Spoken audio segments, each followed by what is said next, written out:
Tessa Thompson talks about her hopes for a female-driven Marvel movie. Danny Elfman says he's resurrecting his classic Batman theme for Justice League.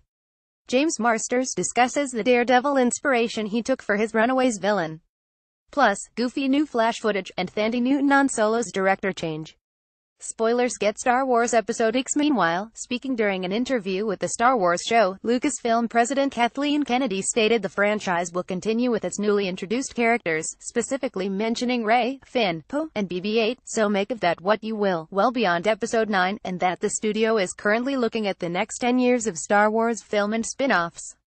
The Paper Bag Princess. After a lengthy bidding war, director Elizabeth Banks and producer Margot Robbie will team up to adapt Robert Munsch's classic children's book about a princess who rescues a prince from a fire-breathing dragon wearing only a paper bag.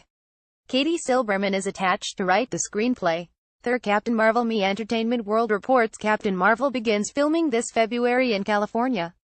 Here's the synopsis, although it seems like it reads as a brief rundown of Carol's comic book past rather than having any specificity to the film, given the Avengers mention after encountering the Kree hero Captain Marvel, Carol Danvers was accidentally subjected to otherworldly radiation that transformed her into a superhuman warrior.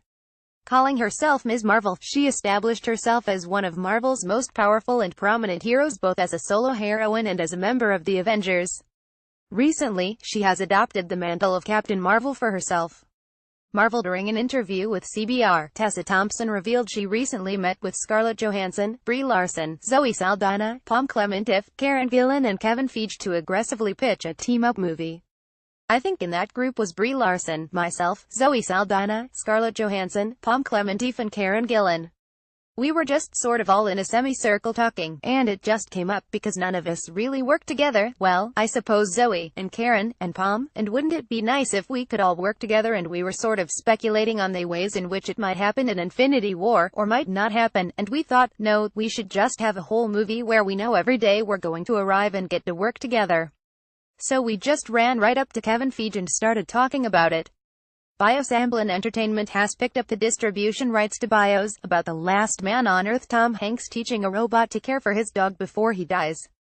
Justice League. Danny Elfman confirmed to Spanish news outlet Report Indigo the film will use his classic Batman theme from the 1989 Tim Burton film, and very much not the leitmotif Hans Zimmer introduced for Batman v Superman. Han Solo. In further Star Wars news, Thandie Newton spoke to Entertainment Weekly about the complicated changing of the guard from Lord and Miller to Ron Howard.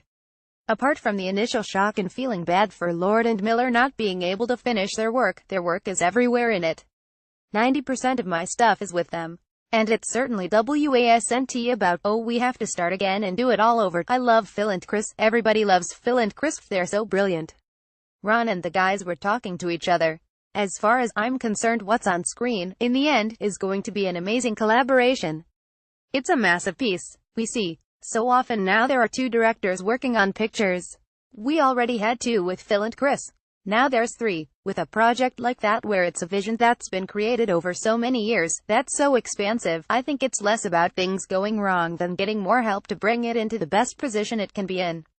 I really like Ron though, he's very sweet.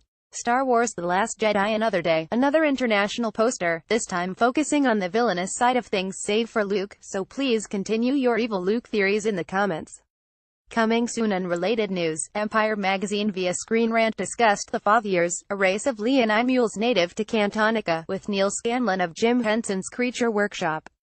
Fathiers have the power and majestic quality that one might find in a male lion and also beauty in their equine aspects.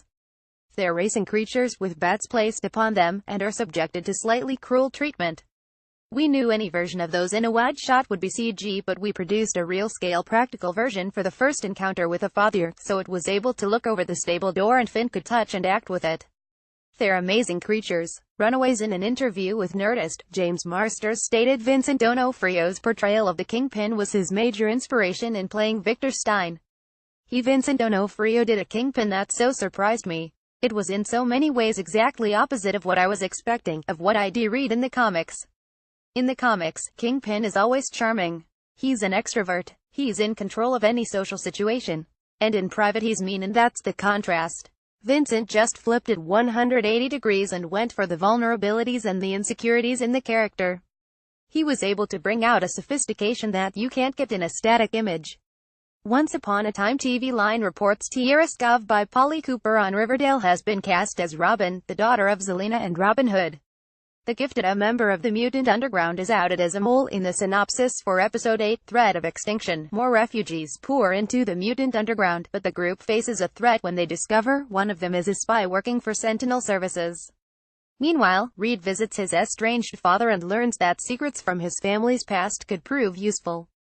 Spoiler of Iron Fist: Iska Henwick revealed she's back in training for the second season of Iron Fist. The Flash finally, Katie Sackhoff swings by the Flash in the trailer for next week's episode. Girls Night Out banner art by Jim Cook.